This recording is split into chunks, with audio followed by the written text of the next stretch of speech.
Os bastidores da volta do conflito Israel-Palestina. A história da Palestina e de Israel nos alicerces atuais foi marcada por conflitos políticos frequentes e violências causadas pelas tempestuosas relações religiosas e territoriais da porção continental leste do Mediterrâneo. Nos últimos 100 anos, esse conflito foi entre as comunidades árabe e judaica, que se enfrentaram sobre quem comanda a região e quem tem o direito de construir sua história. Nos séculos 19 e 20, por exemplo, o domínio otomano sobre a Palestina era forte, mas foi desmoronado logo após a Primeira Guerra Mundial. A Palestina estava entre os antigos territórios otomanos colocados sob a administração do Reino Unido pela Liga das Nações em 1922. Todos esses territórios eventualmente se tornaram estados totalmente independentes, exceto a própria Palestina.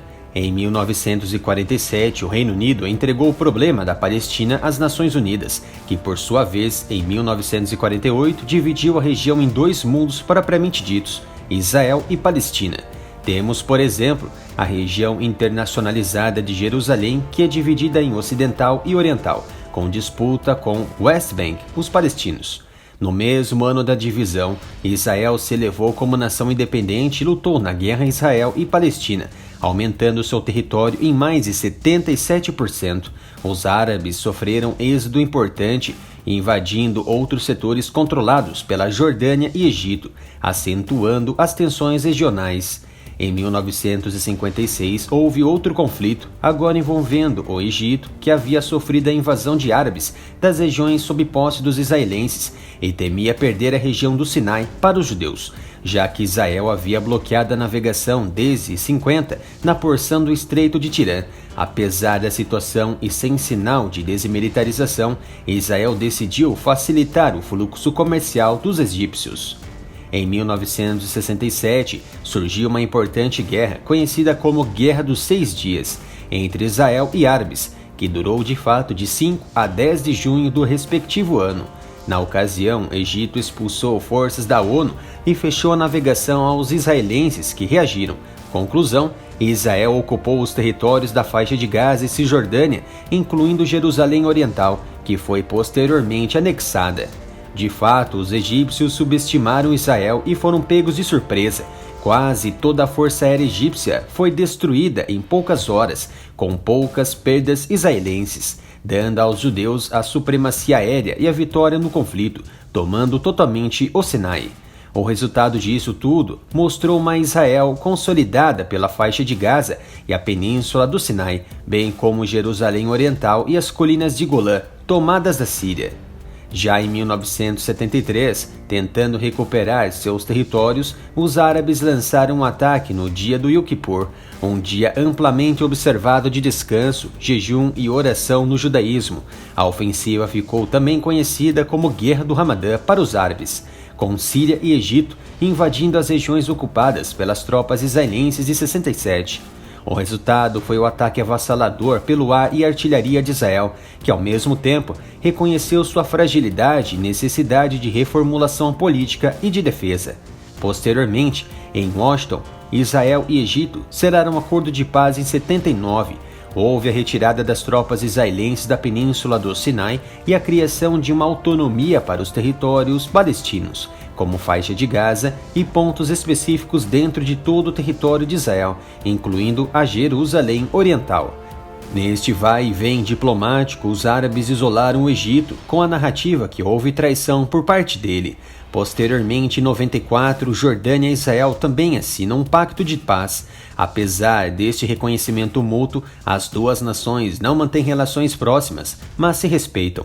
Em 2005, Israel finalmente abdicou seu controle total de Gaza e o Hamas, fundado como um partido político de 88, sob pautas de independência e favorecimento das vontades palestinas, militarizou-se e formou um grande exército, sendo caracterizado pelo Ocidente como um grupo absolutamente terrorista.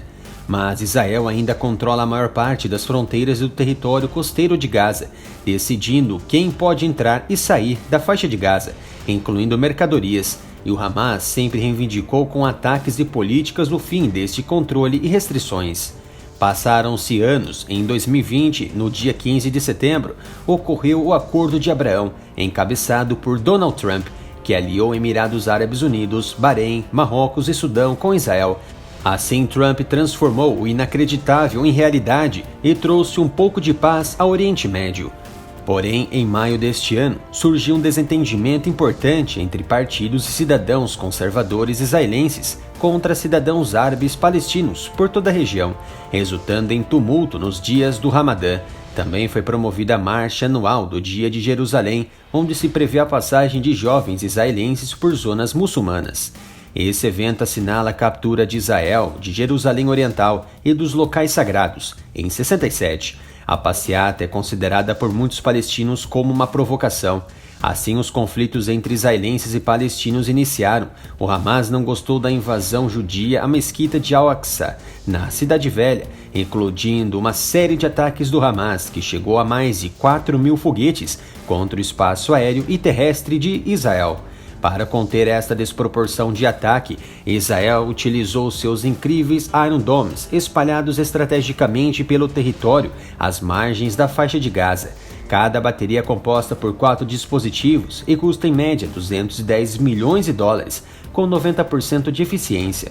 Graças a ela, Israel interceptou a maioria dos dispositivos bélicos.